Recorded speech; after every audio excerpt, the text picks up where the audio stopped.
আমি জল ঢোড়াও নই, তেলে বোড়াও নই।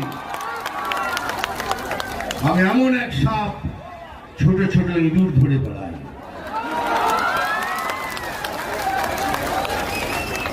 ওই ডায়লগটা তো আসে মারবো এখানে।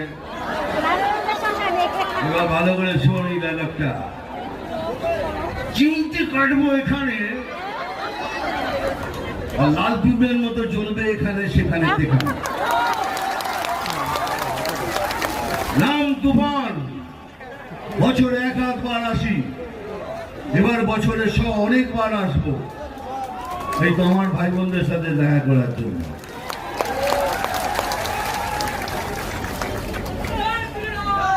জয় শ্রীরাম। আমি খবর দেখি না, খবর পড়ি না, শুধু খবর তৈরি করি।